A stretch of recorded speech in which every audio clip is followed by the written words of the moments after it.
do lives because they post right out and the information is available relatively quickly. And it doesn't really matter how long I go until my, phone falls apart. And it posts, within 20 minutes or so. So I kind of want to get into a couple of things. One, a bit about my background. I'm about one-third native uh, when you combine all the tribes that I'm from. My father was a trapper, and he was born in 1917. My mother was born in 1924, and I was the last child that they had, so they invested a lot in my education, as it were. So part of the lore that was shared was from them and their background. My father could speak Mandarin, as could my mother. Both were familiar with Latin, could read and write it. I had a cousin that spoke and could read and write in Greek. My Japanese aunt, she spoke both Japanese and Ainu, and she gave me a little bit of background in hiragana and katakana also. So I may not have a very complete education in ancient languages and communication forms, but I have enough to get along. And, I've heard enough from my parents and understood and studied enough to be able to identify certain things. My primary research interest is actually in the language that these people utilize, the Kana, their stick languages, how to communicate with them, how to associate with them, to learn more about them. I'm not interested in going out and getting Bigfoot pictures for people who are fan club members that sit in couches and on armchairs all day. I don't care. That's not my goal. So a bit of the background on dog people. Most cultures in the world have stories about dog people. You've got Fenris, the great wolf in the Nordic myth. You've got the werewolf myths of medieval Europe. You have sightings, for instance, in ancient Rome during Caesar's time of dogmen wandering through the city of Rome.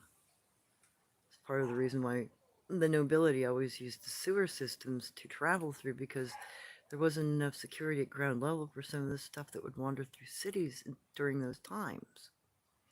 They also had an issue with a vampire crypt outside the gates because one of the returning soldiers somehow had been bitten by something that gave him the vampiric disease, and he spread it to his family members when he got home.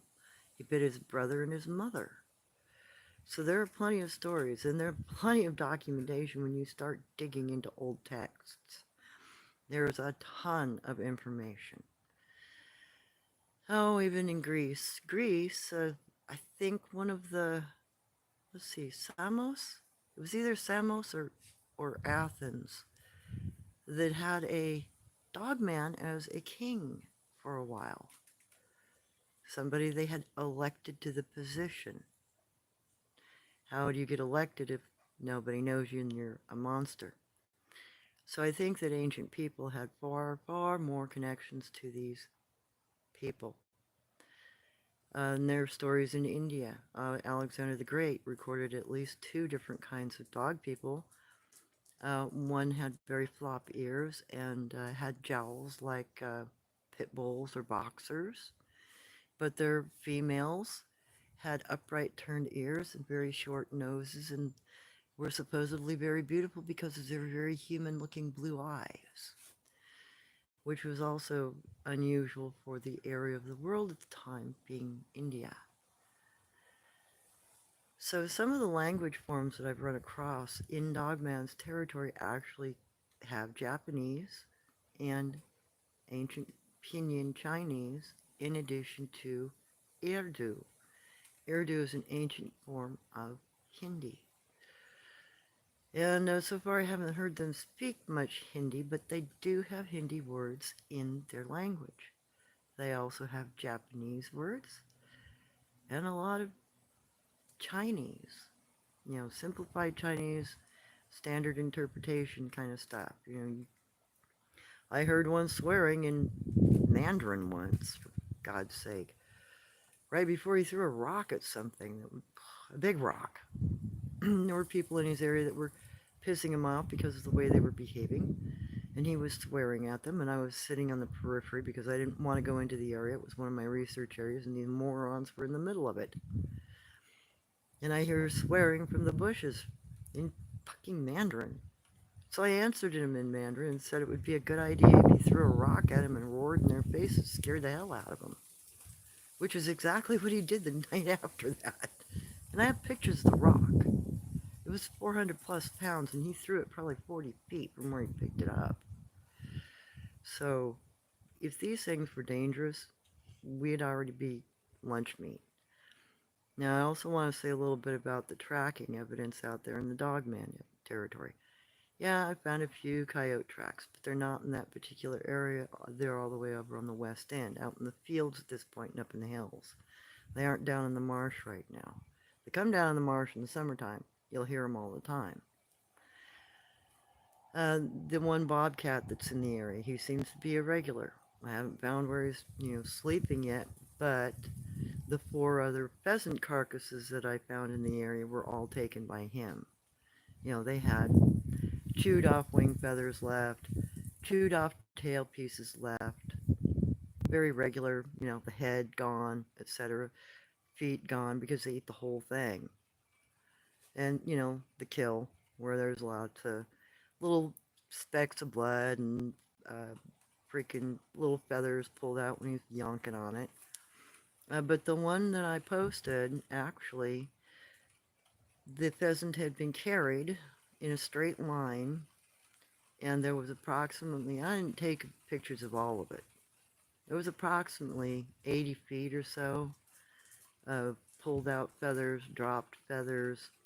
The tail, though, completely missing. Could not find a single tail feather anywhere from that bird. And I looked. And, it was pulled apart. Not characteristic of any of the behaviors of a normal predator of the area. They've got very specific ways they eat stuff. It's the way they kill stuff. It's a very notable sign. Everybody knows it. It's not abnormal. But when you see something, being taken apart as something's walking with it, you're either dealing with a human pulling something apart, or you're dealing with something that's humanoid pulling something apart. So that's why I noted that. That and the fact that the little rib bones match actually the ribs in the dung from the previous week's little trip out there. And that kill was about a week, maybe 10 days old. Fits right in the timeline if you know how to read ground spore and sign. And I'm sure you guys who are trackers already get what I'm talking about. But those of you that are completely unfamiliar will not understand a dang thing I'm saying. I understand that's why I've been trying to give you a little educational material and give you some insight as to what I'm after. I'm not after Bigfoot pictures. I don't give a fuck. I can get those. Yay. Who cares? It doesn't prove anything. You can throw as many pictures at the world as you want, and all they're going to say, oh, it's a guy in a monkey suit. Duh. That's not useful.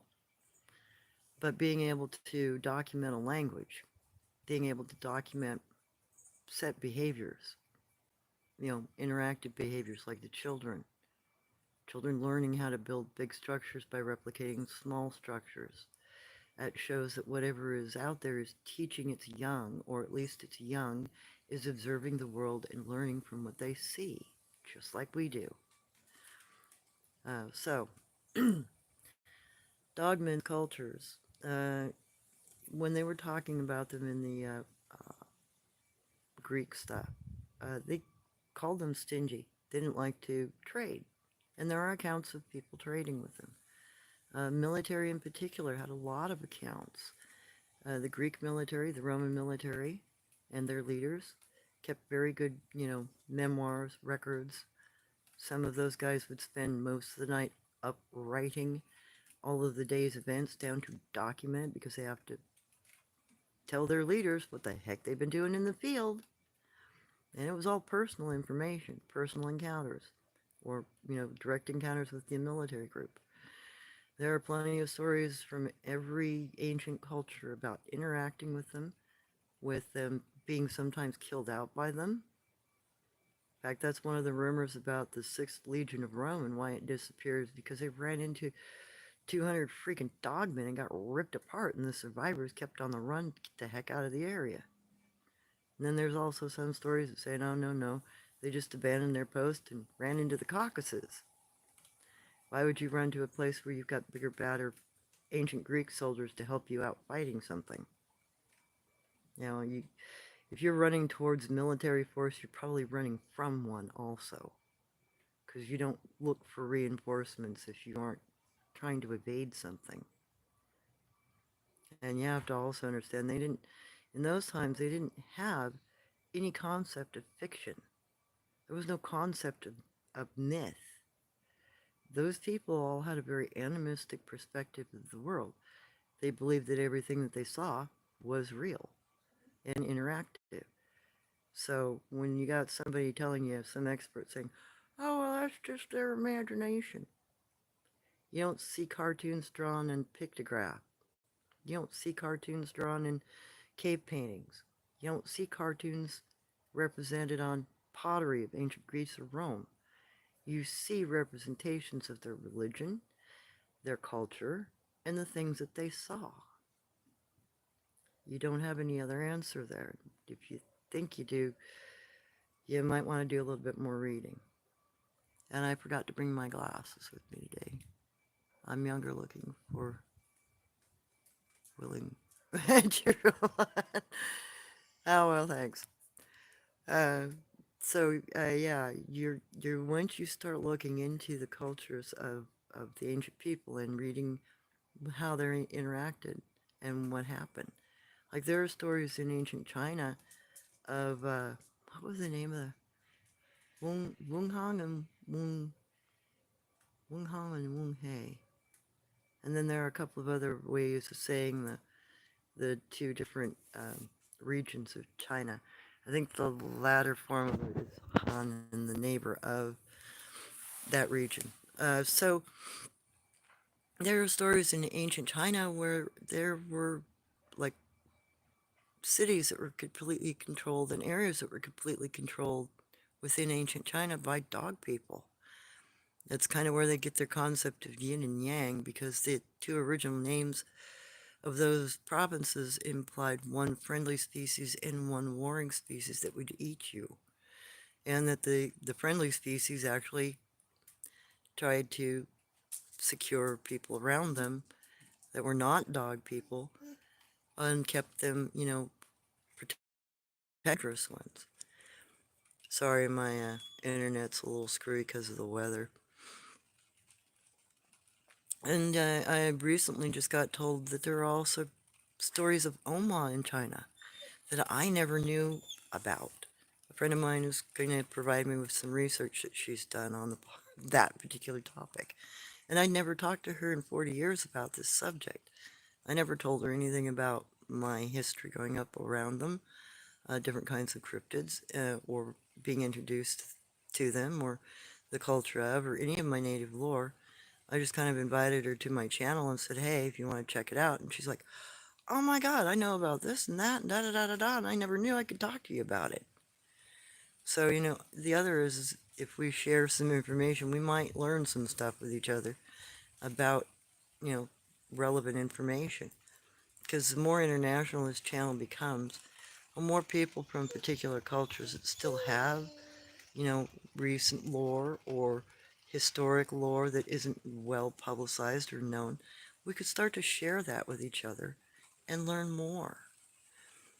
So, from what my friend said about the dogmen out there that he associated with, is he said that they lived in a family group and that they taught their young and that they had a bed system that was actually on the ground and not up in the trees. And they lived in little sheltered kind of stick buildings. That's very archaic and very much like what Alexander the Great wrote about when speaking about the dog people that he encountered in India. He also encountered like 3 or 4 different groups of monkey men too. One set of them had tails, 3 of them didn't. One of them knew how to use a float bladder, which is where he learned how to make a float bladder from. They also used diving bells. Again, his interactions with those northern monkey people in India is where he learned those 2 particular things from. So him employing that information is actually something he learned from cryptids.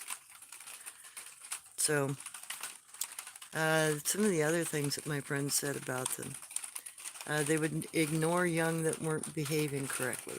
They'd shun them. They wouldn't beat them. They wouldn't hurt them. They'd just tell them they were being bad and what they were doing was bad and why it was bad, and then not talk to you, till you apologize.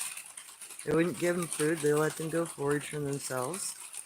It's the same thing that Jen did to me when I was rude to her once. She put me in the doghouse. She ignored me for like a week, 10 days. She wouldn't talk to me. She wouldn't accept food from me.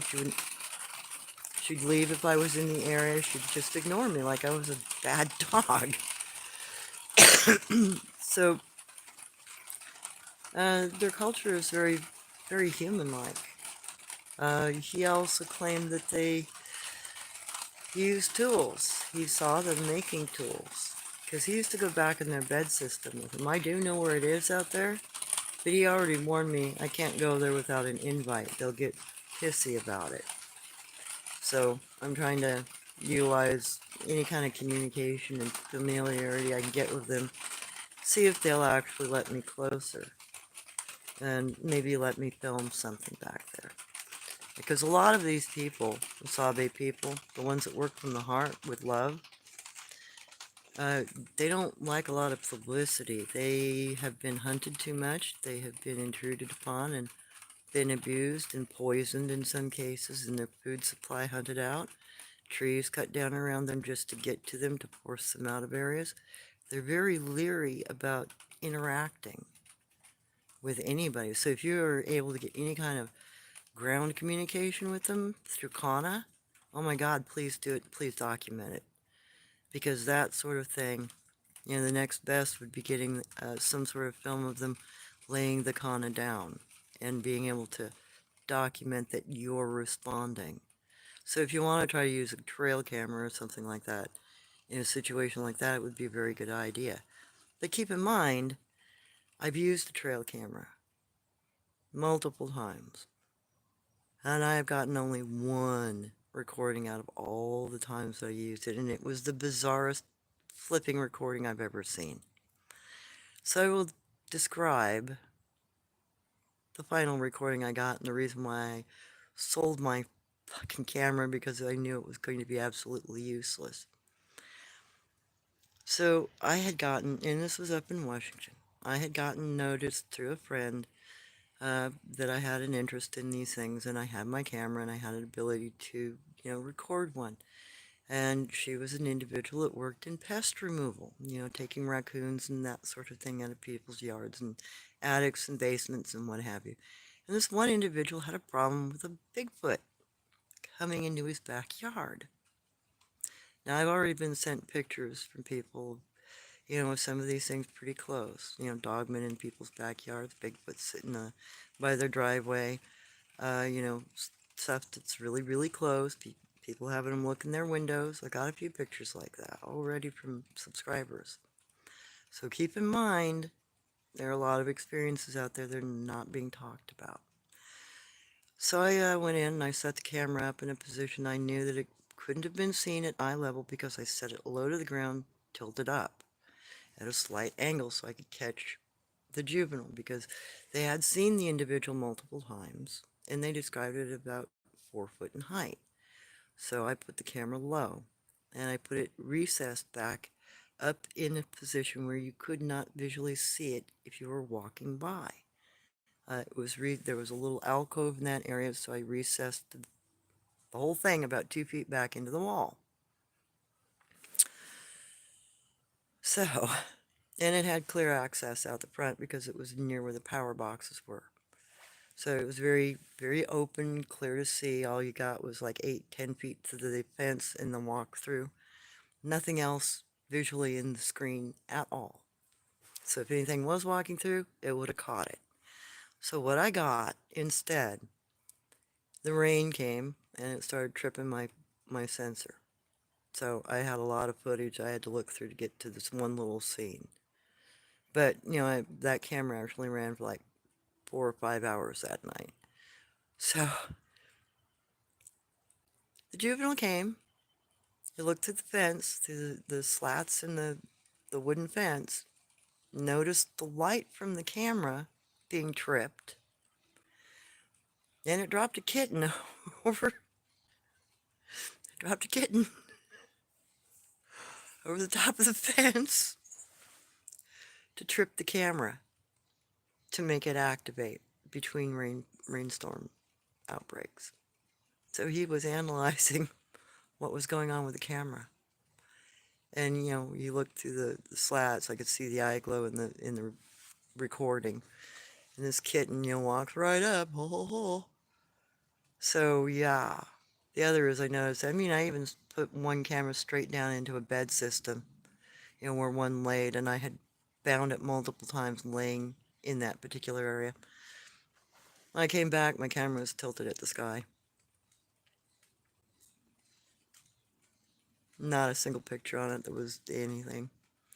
And then, in other areas where I've utilized that sort of thing, they'll switch pass through. They'll walk 100 feet to either side of the camera just to avoid it. So they can either see it or they recognize it's a camera hanging there because they can literally look at it and go, oh, it's a trail camera. Because they probably watched you put it in. Because that was the other thing I noticed. Some of the stuff I camoed out pretty goddamn good. I had netting, I had, brush, I had all kinds of things to do to completely make it look like it should be there. Or non-noticeable. I even put one up underneath a log with freaking leaves and stuff stacked. See, all that was, open was just a little tiny spot. That still got avoided. So they had to have watched me put it in. So keep that in mind, if you're trying to use a trail camera, it'd probably be easier to catch evidence of an area if they are consistently there following game, or if they have a pet with them that you can maybe get a picture of the pet, because you might get an errant juvenile that forgets where he is and goes after his pet. Um, but yeah, the cultures that I've seen in these things and what I've been told about almost all of these Sabe people is that they live very much like indigenous people did. They live in family groups, they have social structures, they have rules. They sit in council, meaning the elders get together and talk with each other about particular things and advise each other. They have trade with, other groups in the area, and it doesn't really matter what the group is as long as they're not harmful. Because it seems like this big inky track guy, who's potentially scraping 11 feet or so, a lot of the Skookum in this area don't like him. They have either a fear of him or a distrust or something's not right. But I've also seen evidence of them associating with, and I've heard them associating with, lowland grass dog people. The guys with the green eyes. The eye shine at night's green. And I've seen some of the Japanese Kana from the lowland Dogmen in their area. So on one hand, they're associating with a particular group of dog people while definitely not associating with another type. So there's got to be something either culturally different or predatorily different. Maybe that big guy's a predator of theirs.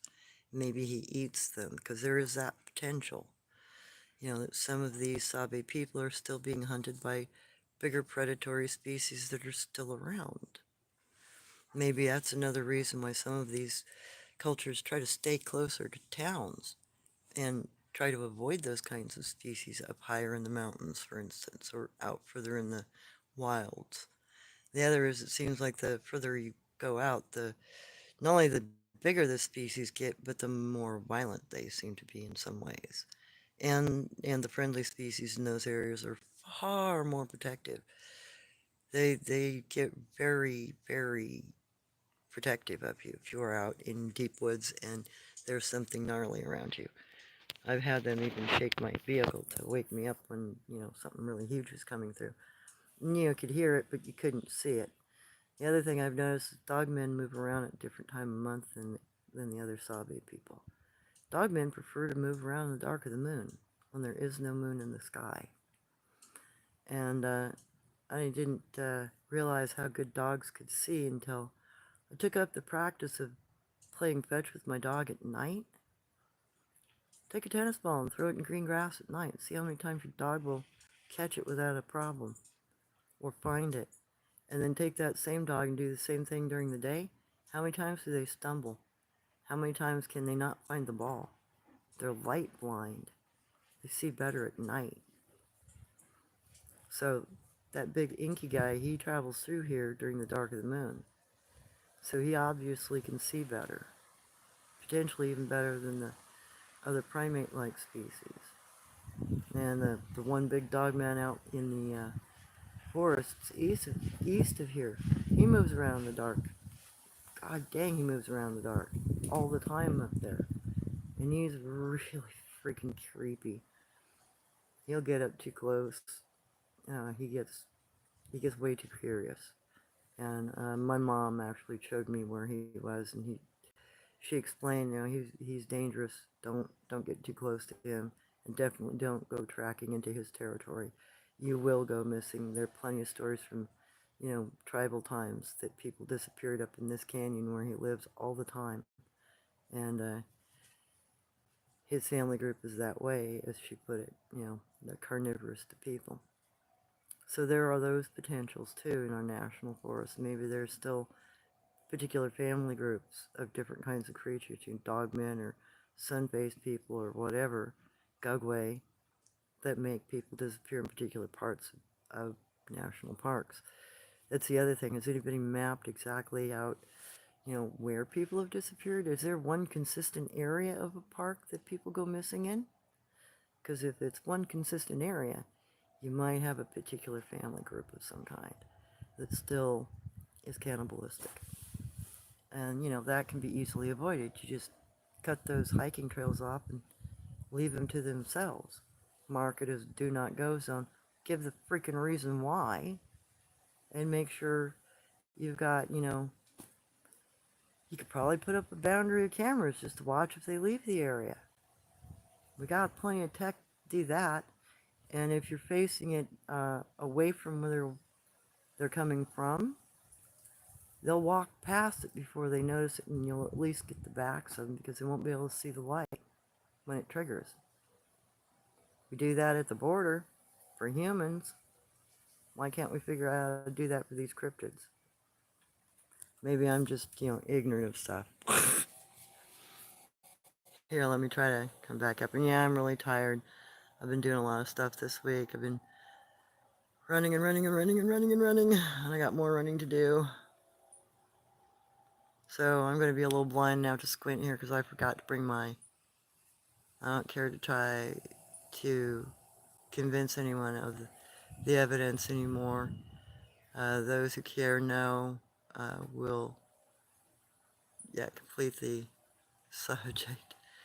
But most people don't care until they, have it. I know. It's so ridiculous. And and the other thing I've noticed is the Asiatic kanji that they use. It's incredibly formal. Like, oh my God, they're so formal. Everything is very, very formal in their language, especially when they're doing invites or announcements, marriage announcements, birth announcements, invites for the celebrations. Incredibly formal in their kanji forms. So I know they have a great amount of respect for each other, because you wouldn't preserve that kind of language form of like talking to nobility in a very proper manner. So they do have, a hierarchy system of speaking, and they definitely have a respect for each other linguistically. So, if we can document those sorts of things and find them and be able to start recognizing what you're seeing on the ground and start giving each other pictures of them and translating them, and getting assistance from people in the Asian community that are aware of the language, that can help guide us and teach us how to interact. The amount of knowledge that we might potentially learn from just being able to communicate on the ground with them. I've seen poems written out by these people. I've seen history lessons written out in Kanji. So there's a lot we can learn from just translating it too, you know. That's how I discovered the fact that they teach their young 25,000 years of pinyin. I was able to, in one of the classroom areas, find the teacher's marker that was explaining the history of the class at the beginning of the class. I found that marker twice in two different locations and only got one picture. So there's that sort of thing too. You know, sometimes you get lucky and you can find a really good kana that gives you a lot of information, or a kanji that gives you history. When the bone patterns were laid out for the deceased Skukkum child, the kanji that was laid out was a prayer, reverence to the mother, reverence to the life of the child, and prayers for its soul. So that to me says they have a very respectful culture.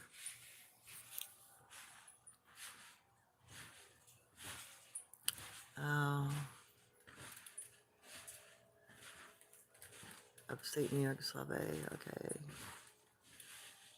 Oh, hey. Hi, Nick. Good afternoon. I've enjoyed some of your interactions. You've got some really good ideas about stuff. Teacher, I don't know your nature of the title is respectful. Well, I actually am kind of, my religious beliefs are very strong, put it that way. I believe in healing by prayer. I believe that your prayers are answered. And I believe that you have to have a good relationship with the Creator. You know, you can't lie, you can't disrespect people, you can't go around being vicious or cruel. You know, you have to act towards your brother as you wish to be acted towards. You know, very reciprocal relationship with people is what I prefer. But people are not always that way these days. A lot of people are rude and dishonest and, you know, bad gugways. So it's kind of a combination of Christianity, Native American practices, and a little bit of Buddhism from my Uncle Long. He taught me how to meditate in his form, and he taught me some of the old yogas that they practice to keep their bodies healthy.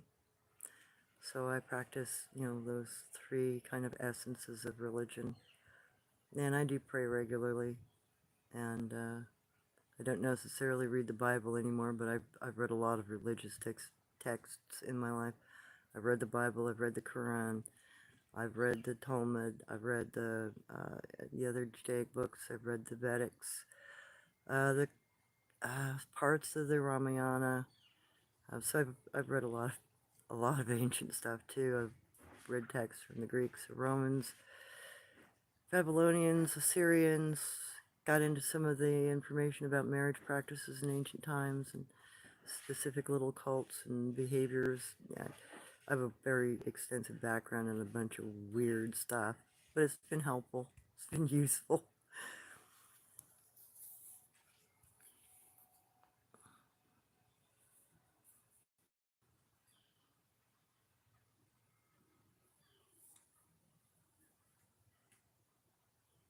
Yeah, you're very correct, Taylor. I'm sorry I'm not going to be able to see very much to... Okay. And I'm so glad you guys are actually, you know, building relationships and communicating with each other.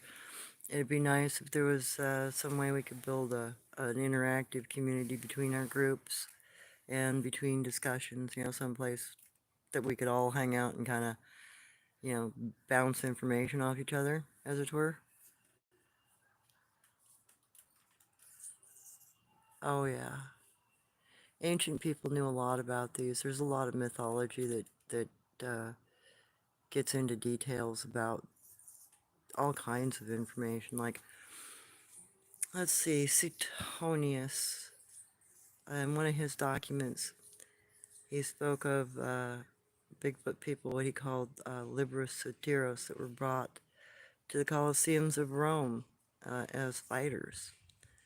There was even one that had been freed and made a citizen of Rome. He ended up marrying a whore that could handle him, and he had an offspring. And he continued to live around the Colosseum. He didn't go home, he stayed in Rome because he became a trainer of people that were to go into the Colosseum. So he became a, what you call a, oh, there was a specific term. I got so much information in my head though, and I'm so tired I can't bring it out right now. But anyway, he was a teacher. He taught people who were interested in fighting in the Colosseum how to fight in the Colosseum, how to put a show on. And his child he taught to be a venator, an individual that was supposed to fight animals in the Colosseum by hand.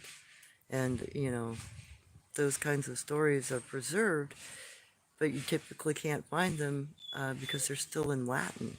There's no translations. You got to go read French or German because more of the ancient texts have been translated into French and German than they have into English. 23% of the ancient texts have been translated into English. 73 and like 94% have been translated into German and French. So if you got a language background in German and French, you'll be able to find a lot of ancient Greek and Roman texts that have been translated into those languages, and you can still access them. But unless you read Greek or Latin, you're not going to find an English translation typically. They just don't exist. Nobody's translated them. I think they've done that for a reason. I think that colleges have refused to translate documents that are relevant to the understanding of primate people because there are so many of them here in the United States, and they probably already know it. There's just too much that universities deny talking about. And it's peculiar because you'll watch professors doing candy flip, reality checks in their own head as they're trying to disclaim what's right in front of them on the, screen that they just put up of some little clip of a piece of pottery that's got a hairy man represented on it, or, something they accidentally say in class, and then they clarify, oh, but that's just fictional. They didn't believe that those sorts of things existed. That's just fictional. So, you see some very bizarre behavior out of your professors sometimes when they make mistakes or when they're presenting material they can't quite explain away. They get a little creeped out, freaked out, and it gets obvious that they are lying to you and or don't know how to cover up their mistake that they just made. And sometimes students will call them on that, and they really don't like that. They will even go to the extent of knocking your grade down, so to speak.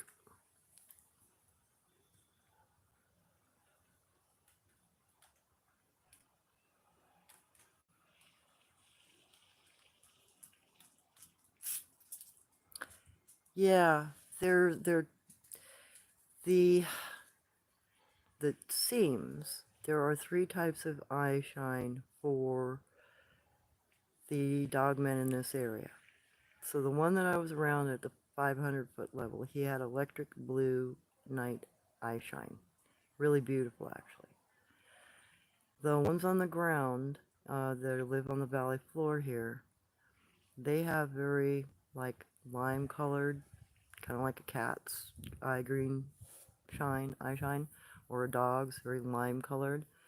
And then you got a very light pale green that's kind of lemony, but it's not bright. The color is like less intense. The shine itself is less intense, but it's a real light kind of peppermint to white with a bit of yellow. It just depends on how they change their head, when they turn. It seems like their eyes have a different way of reflecting, and they're bigger. Their eyes are like the size of your hand, balled up like a fist. So they're bigger creatures. And the only reason why I know that is because my first moved to this mountaintop, I had a huge mistake. I thought I was walking up on a Bigfoot in somebody's side yard. And when it turned to look at me, I saw the different eye shine and then realized how big it was. And it growled at me, and a growl that I knew was not normal. It was a dog growl, and it was real deep, real low. And I'm like, okay, that I haven't seen before, and I need to get the hell out of here. So I came on home. I was about a block and a half away from where I live currently. So I got an up close look. And then Badger Man. Don't confuse Badger Man. If you look up Badger Man's eye shine, well, a badger's eye shine is exactly like what you see with Badger Man. It's that really bright, like headlight, lime green, vivid color. What I saw out of the big dog man was not that. It's like completely toned down. It looks almost more white with green in it. Almost like, I don't even know how to really describe it because it's just such a pale color. And it kind of reflects differently as the individual turns their head, which is not normal. The other creatures that I've run across that have night shine, and the other skaka and the other Bigfoot people, etc., their eyes don't like have a bizarre reflective nature to them. They don't change color as they move their head. So either this thing was looking at me through nictating membranes, with the nictating membrane potentially closed up over the night eye shine, which can occur because they do have nictating membranes like mink in their eyes. In fact, we humans used to have nictating membranes. That's what this little stuff here in this corner here is left over. That's what's left of our old nictating membrane that we don't use anymore. So at one point in time, we had eyes like that. So it could have been, he might have been pulling that membrane up. Or there was something else going on with the eye shine that I don't know about yet. Those are the only two things I can think of, other than the fact that it was just really pale. Maybe he had cataracts or something. I don't know how the cataract might, affect night eye shine. I haven't seen an animal with... Maybe I can look that up. Maybe that'll help give me an idea. So anyway, I'm getting a little sidetracked. But I do want to try to answer a few questions if I can. A plus. I watch other channels that share horrific stories of Dogman encounters. Yeah, and that's something I kind of wonder about.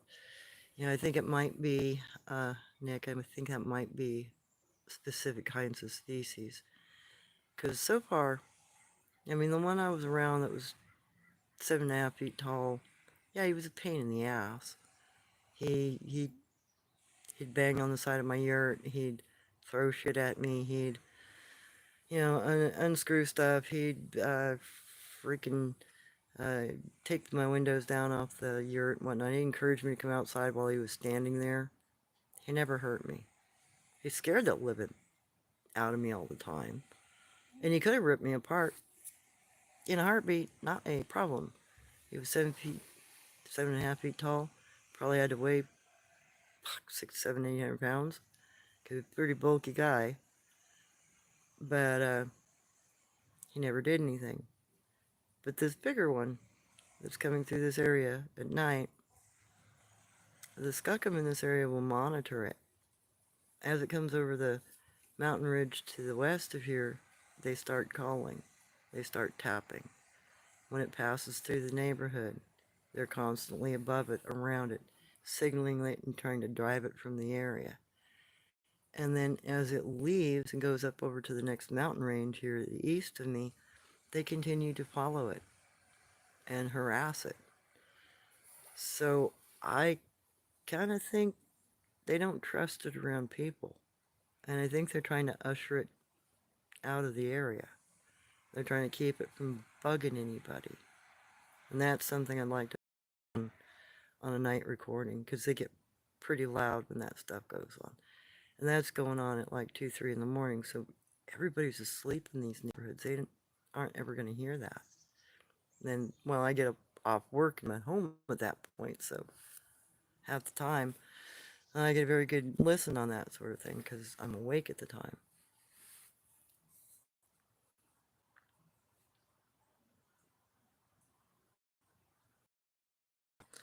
Well, and the other things too, the the stories that my grandmother had about, the red bone people and how they were cannibalistic and used to carry us away. And, uh, if there's still residual populations of those things around in our forests or, in our caves and whatnot, and nobody's talking about them and informing the general populace about them, we're going to have a lot of mistaken understanding. We won't know exactly which ones are friendly and which ones aren't friendly and why we can't go into an area because nobody's telling us that goddamn areas are dangerous. Maybe because they can't get in there or understand what they are. Or maybe it's because, you know, maybe they're leaving them there because they know they're a humanoid. I don't know. But either way, we need to get back to some sort of natural understanding of them. We need to revive what the people of our past understood, and we need to start examining that information as not just mythology, but as actual, hey, oh yes, the Skakam here say that they are familiar with who Hanuman is, and the two words that they have given me are the words chahat, for love, and hegopla, when I asked what their religion was. And the doe that was hit here recently, they actually went and took care of her. So culturally, they're still very ancient people. And I think that we are completely misconstruing what we have available, even in our mythologies. And I would start actually with the Ramayana and the stories about the people of the Hanuman. Because my Uncle Ong claimed that this was their homeland. This is where Hanuman lived.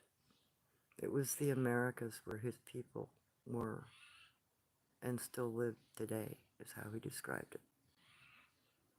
And he was very aware of Hanuman. And in fact, the Nazca lines down in, Mexico, New Mexico area, the one that shows the trident with the hearts on it, according to my Uncle Ong's legends and his myths and stories, it was Lord Hanuman himself who took his flying machine, his Brahmana, and flew over the area and pulsed the ground with energy to put that emblem on the ground. And that's how those rock formations down there were made. They were made from the sky, and they used sound from their vehicles to make the pattern appear. That's what your crop circles are. It's sound oscillation. It's vibration. It's energy. And we are already discovering that if you put sand on a speaker and you use different sound patterns, you'll get different patterns showing up as the sand jumps on the speaker surface. So I think these stories are true. I think they are relevant. And I think that the ancient texts are actually telling us a great truth that is being hidden right in front of our eyes from us. And at this point, if you don't realize that, you are intentionally putting your own blinders on and wearing your own lambskin covered glasses.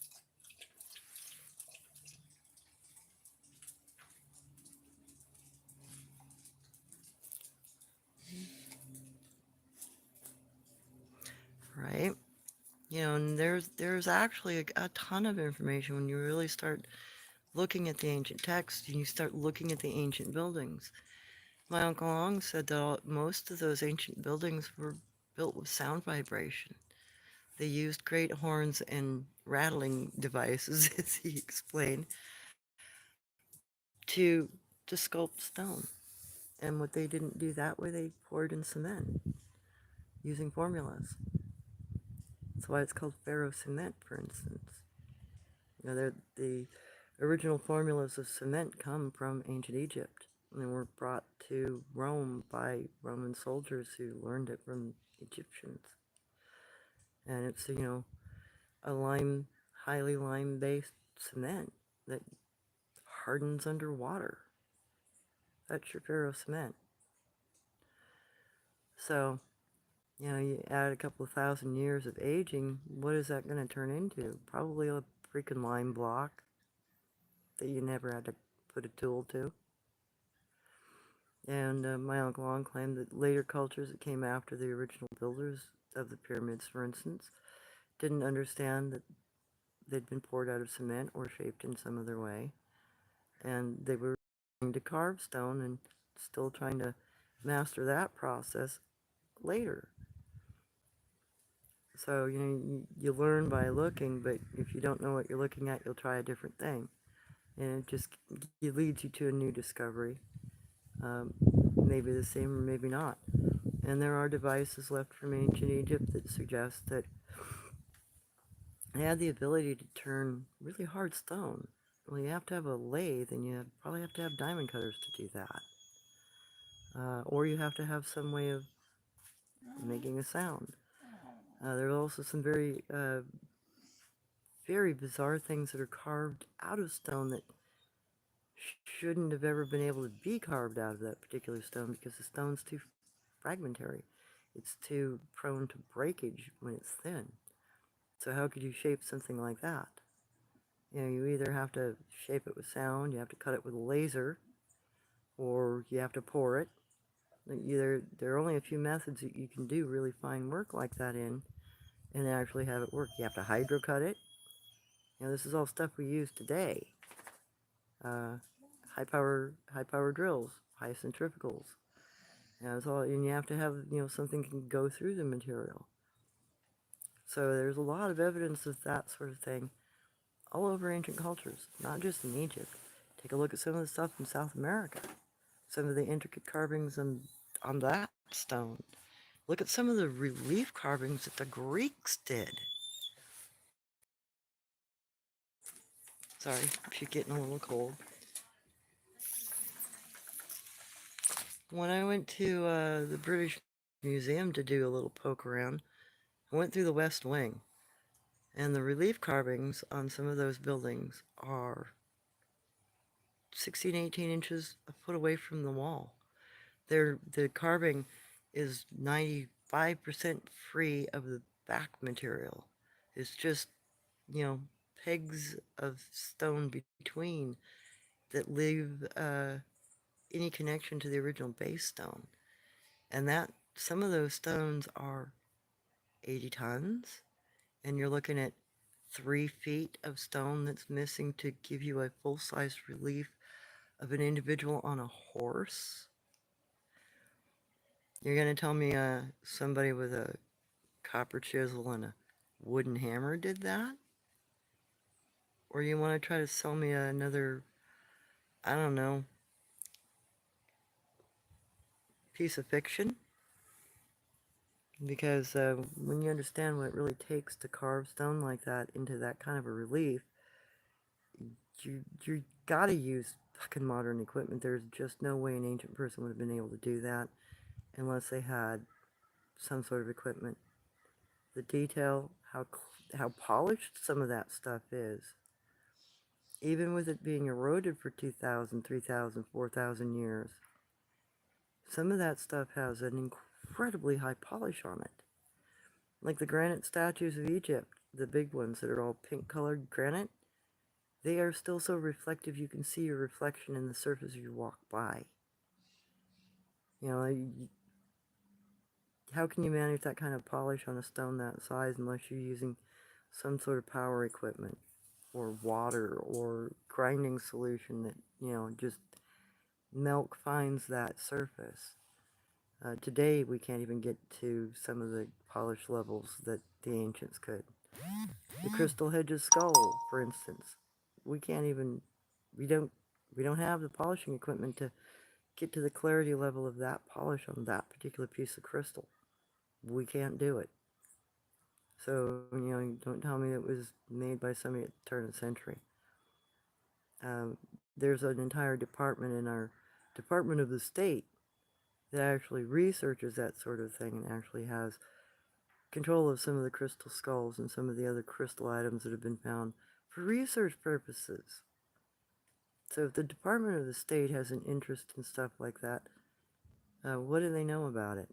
What aren't they talking about? So I think we've lost a ton of history.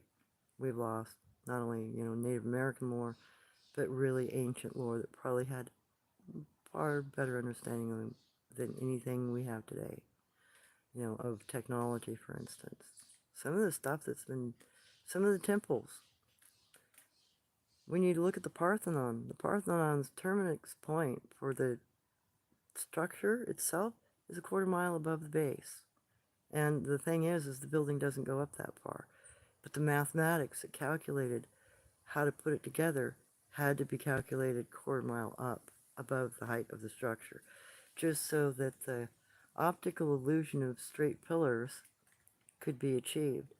The pillars actually are tapered, and they are not actually based. They sit in a cup with a rounded bottom, so that entire structure can rock and sway and not fall down, because all of those pillars are made as ball joints. Whoa. Ball joints? They're not a flat surface on a flat surface. So they were building earthquake-proof freaking buildings out of stone. Like a pagoda.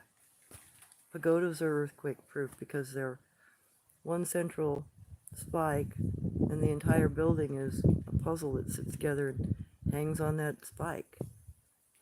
The whole thing can rattle and move but never fall down. We are not technologically, mathematically doing that. I mean, we understand it at this point, but we still can't replicate it.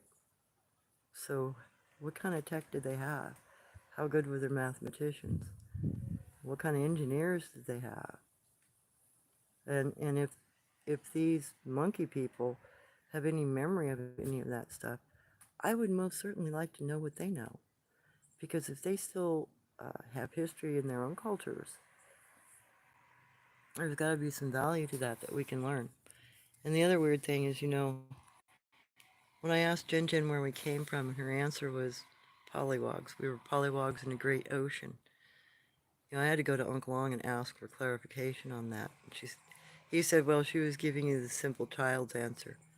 It means she understands that this planet went through a period that we now call the Ordovician period, and it's part of her cultural knowledge. So that's 350 million years back. That's further back than any of the preserved historic buildings, even in stone, that still stand.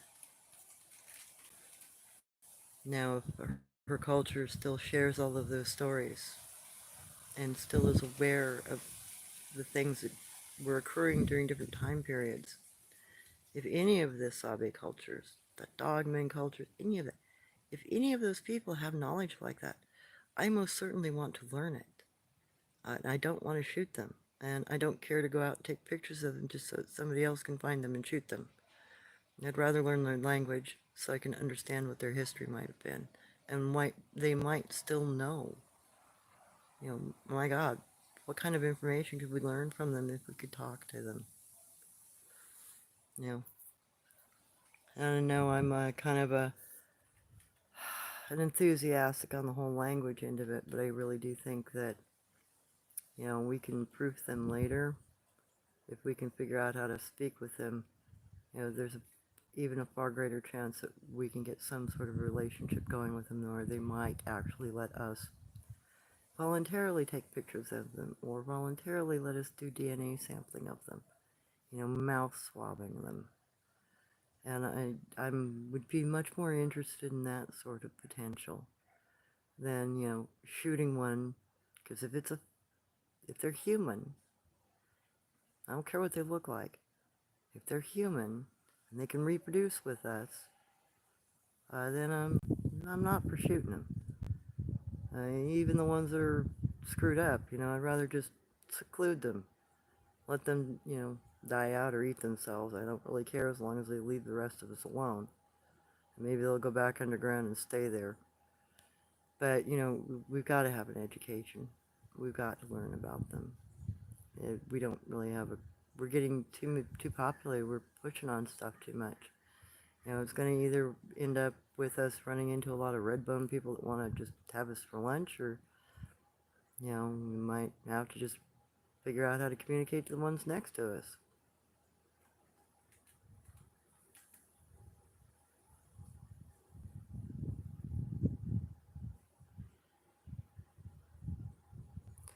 Well, I know that psychologically they understand our behavior very, very well. When you're out in the woods with them, you begin to realize the ones that communicate, knock at you, are not in a position where you can see them. They'll knock at you from behind or just outside of your periphery. But that also means that they understand we have a weakness there. We can't see behind our head just like they can't. When you're looking for them, they will move into positions where you don't normally look. They'll go up a tree. They'll go into a recessed area that's got too much shadow in it.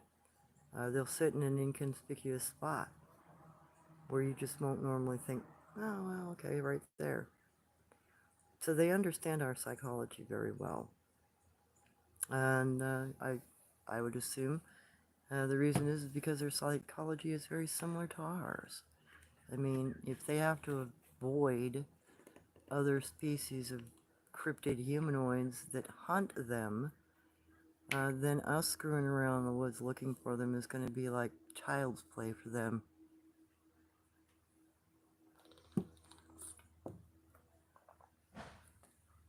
Sorry, getting thirsty. So,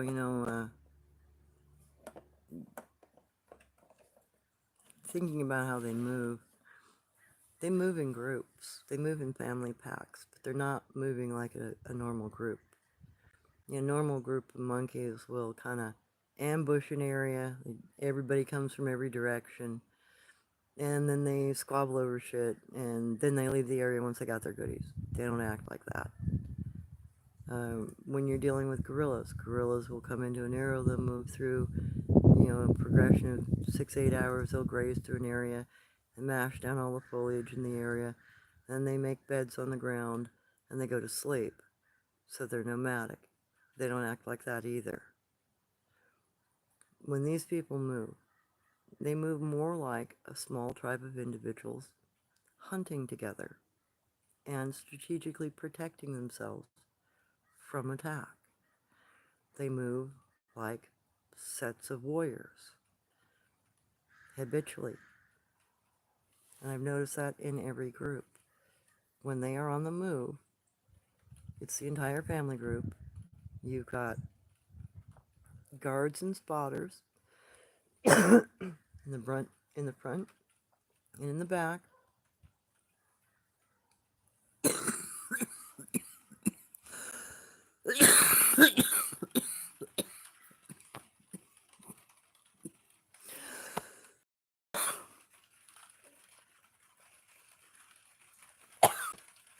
Sorry.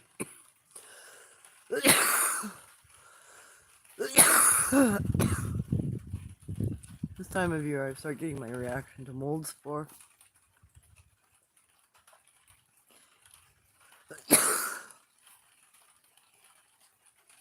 I have way more allergies than I want. Please excuse me. No, when they move tactically. And they work together.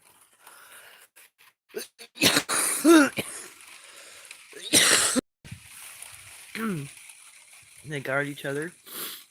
They yell with the girls and with the women. and they're in the middle.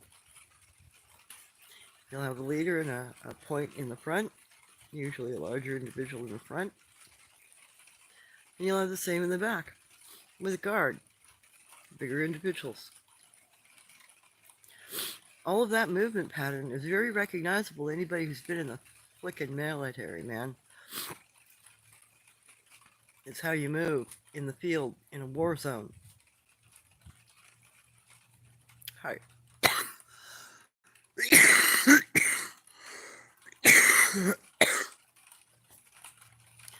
So go ahead. I mean, you can go out and try to mess with them, but they move tactically. They really do.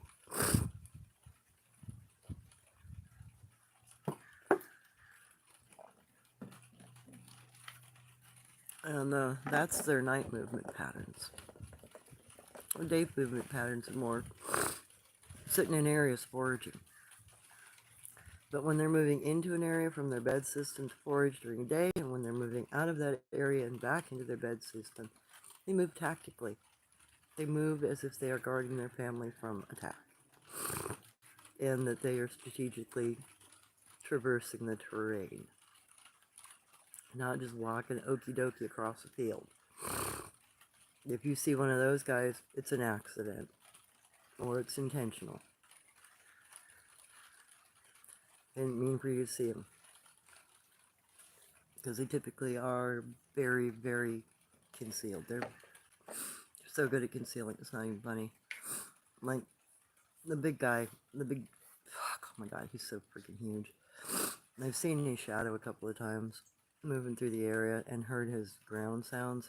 He sounds big. And I found him laying on the ground a couple of times. And he gets pretty prone for as big as he is. He's gotta be like just 2-3 feet. Yeah, because you'll see his green eye shine at ground level, and it'll be like 18, 20, maybe 24 inches off the ground. So I know his head's laying flat on the ground. Because the goddamn eyes are so freaking huge, you can't miss him.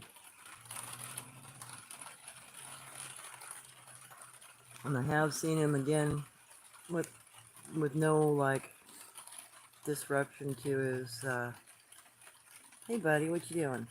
Excuse me. I'm going to show you guys this. Hey bud. I'll feed you. Why you coming to say hi? You saying hi to say hi? Got a message? What you telling me? Are you a skuckum friend? Oh, you are. You got 2 flicks on you, huh?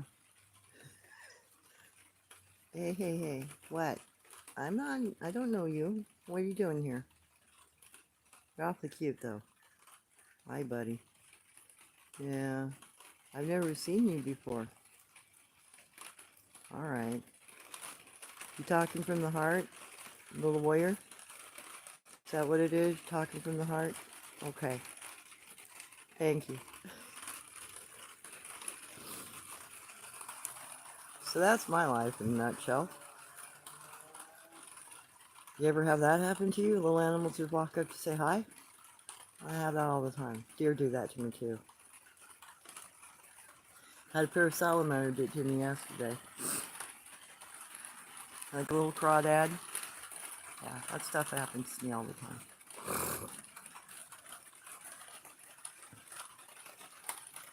Yep. Well, that's pretty common for healers to have happen around them. Animals know they're safe around you, so they'll just come up and say hi.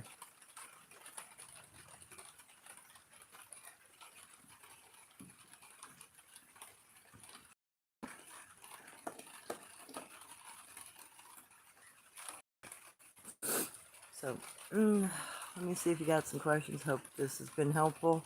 Sorry it's been a little bit all over the place, but I just wanted people to understand that we've actually got a lot of information already existing in texts. We just have to go reference it and, try to talk to each other internationally.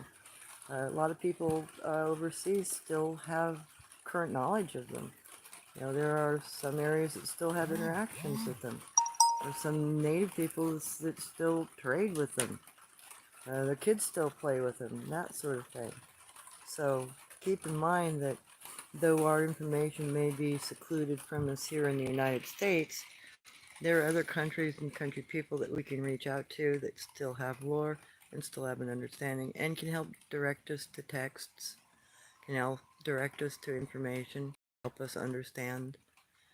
Because if what Uncle Ong said, and this is where Hanuman's family resided, his people, then the texts from India are going to be incredibly relevant to understanding them, for instance. So,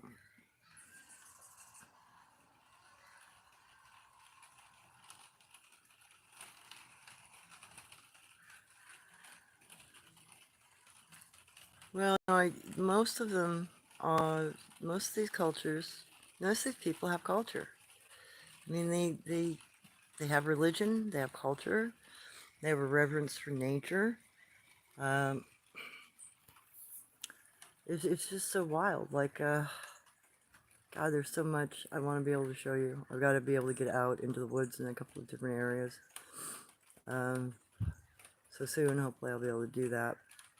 I have to deal with my oil pump situation first, though, because I don't want to, die out in the middle of the woods and have to walk 20 miles back into town. So some of the things I've culturally seen, they have a reverence for the dead. So when they marry each other, they give each other stone hearts. And when their spouse dies, they put that stone heart on a memorial surface. Usually it's a mud bank or a cliffside, or sometimes they'll put them on giant boulders, or they will place them in some place where their own whole families, loved ones, little heartstones will be seen in an area. And that's usually very close to their bed systems. So if you find something like that, don't disturb it. It's a memorial for their passed on ones, for their loved ones. And screwing with that area can get you in trouble. They'll ignore you and they might throw rocks at you and club you a bit. Because they get really pissed if you screw with shit like that. So if they revere the memory of their lost ones, then that, again, they're human. We're the only ones that honor our dead, that remember our dead. An animal will for a time until it forgets about who died. But we don't. We honor our dead. They honor theirs. They also bury their dead. And if anybody really wanted to solve this riddle at all they'd have to do is help me get a couple of documents together and funding, because I know where there are 2 skeletons, 3, if you count the little wolf pup that Jen had. I know where that body is buried. I know where there is a Guanche male buried up in Washington. And I know where there is an Oma female buried here in Oregon. And it would only take a court order and an archaeological team or recovery to get them out of the ground. You'd have all the bone evidence you wanted for those 3 particular species, but that wouldn't fill in the gap for the rest of them. So if anybody wanted to actually do anything about it, all they'd have to do is have me take them to those locations. And I've actually offered that information to Bindernagel before he died, and Jeff Meldrum. Bindernagel was more interested in it than Meldrum was. Meldrum kind of, oh, poo-poo, poo-poo. No, really, buddy. I'm not joking. So, and the reason why I know where the one Oma is buried is because Park System had her shot. And I know where she crawled to. And I know where her family mounded her over. The one up in Washington was a male. He was Guanche. He was dying of a lung infection. I used to bring him lungwort and some other things to help him get along.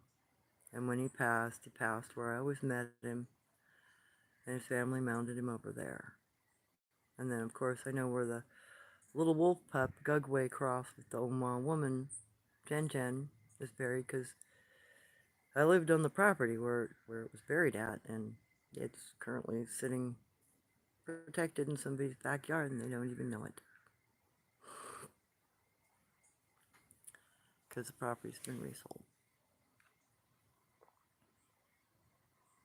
Well, that was a whoop. That's the other thing. Once you learn to listen for the different kinds of sounds, you'll hear the communications during the day pretty easily, and you'll be really surprised once you start figuring out some of their communication sounds. If you hear them a lot more often than you realize in most cases. I've even heard whoops up in the Seattle area. You know, there's they don't pay no never mind to where we live. Let's put it that way. So they're really comfortable with their environment. Our environment doesn't really matter to them. And besides, there's also, plenty of information suggesting that there are still townships around the world that have interactions. There are still some cities that have regular sightings of cryptids within their boundaries. You may not be hearing about it here in America, but there are quite a few, even here. And the information's not publicized. It's like the Los Gatos thing. Los Gatos, California, has humanoids in it that are white and that live in a cave. They've been there for hundreds of years.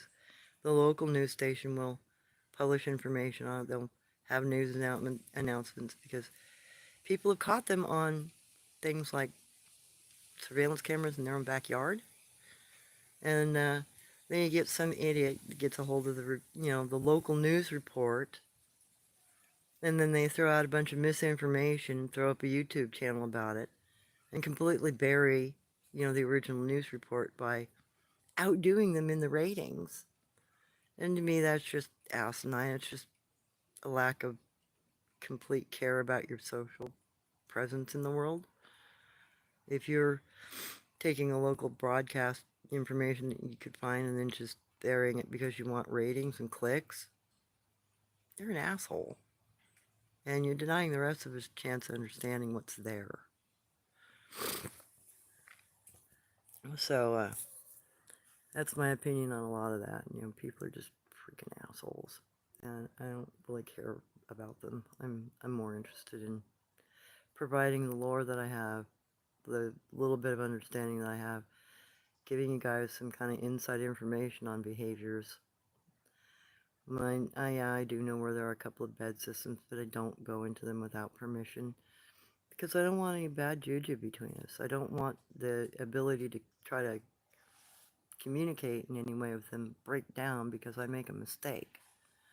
They don't like being intruded on. You don't like your kid walking into your bedroom when you're having fun with your wife, now do ya? So they don't like it either. And they do live very socially the same way Native Americans did. Everybody knows what everybody's business is because you're having your relationships right in front of everybody. So that's something they don't necessarily want you to walk in on, for one. And then, their kids are there. That's where their children hang out most of the time, is back at camp. If they aren't with mom, they're back at camp. Or they're out in the field learning stuff. They're learning how to forage. And they got a babysitter, an older brother or sister, or a parent that they're with. They don't want to be disturbed when they're teaching their kids and foraging.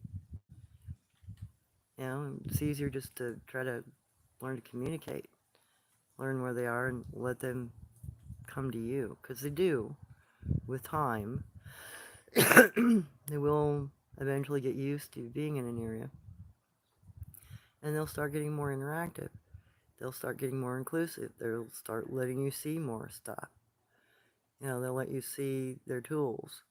The skunk will grab up their tools if you walk into an area, and they'll hide them until they become familiar with you. If they've been leaving them around because they're comfortable in their own home ground.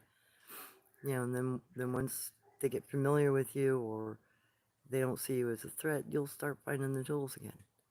And that's something people don't realize. It's not necessarily that they're migrating through an area. Sometimes they're just picking their tools up so you don't see them, or they're picking their evidence up because they don't want to be known to be there.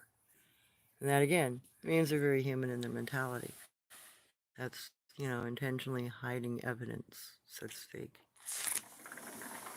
Is she coming back out again? All right. Hi. I've been at this for about an hour and a half. I think I'm going to cut the show at about there because I've got to finish laundry before I go to work. And I hope the little discussion's been informative and given you some background and maybe some areas, where you can find particular kinds of texts, maybe where you can start educating yourselves about ancient stuff concerning these kinds of beings and what's out there already that you can access that's viable and useful. You're welcome, everyone. And please keep posting questions and, let me know what you want to know about. And if I can get into an area to do that, I will. I think this next weekend I'm going to do instead of going back out with the Dogmen, because it seems like they're getting a little, they don't really seem to like the bad weather. So they're retreating into a different area except for that one juvenile. So I'm going to have to give that a rest a little bit, and I'm going to try to do another tour down by Cottage Grove Lake and another tour through over where the shaman Dogman is and see what's going on in his area, try to fill in some more information from those kinds of groups. And then probably week after next I'll go back out towards the dog people out where I've been trying to interact, at least learn a little bit about where they moved through and who's in what area and which one I might be able to get a little close to. It's potentially that juvenile that snuck up and said, I'm a friend.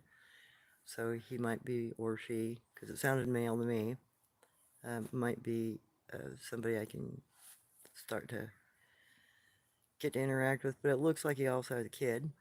So he might be a babysitter. Might be an older sibling with a younger sibling thing. And usually you can get a pretty good relationship with that kind of setup.